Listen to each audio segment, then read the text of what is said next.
Top 3 most wanted diri sa syudad sang Iloilo kag-anay agent sang PIDEA nadakpan sa syudad sang Davao. Ini kasunod sang hugot nga kampanya sang kapulisan kontra most wanted sa Davao Region. Nakatutok si Josel Huesca.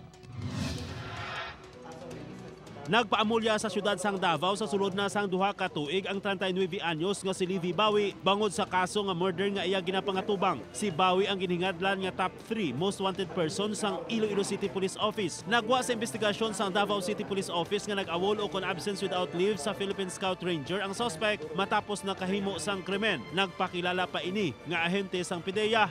Our counterpart from PIDEA City Office have denied na member good siya sa PIDEA and may possibility na they will be filing now a case for usurpation of authority.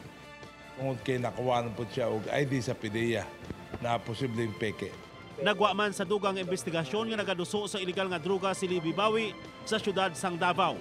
Ang target namin ay ubusin yung top 10 na yon at mahuli lahat yung 10 most wanted criminals na yon.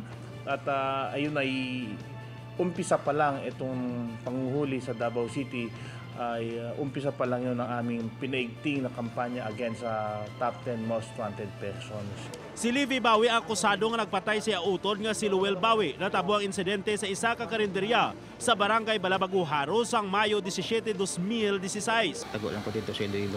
Iloilo? Oo. Tapos Cebu.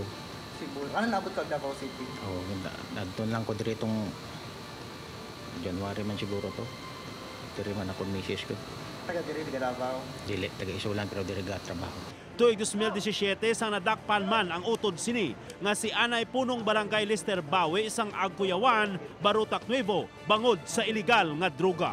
Josel Huesca para sa One Western Visayas.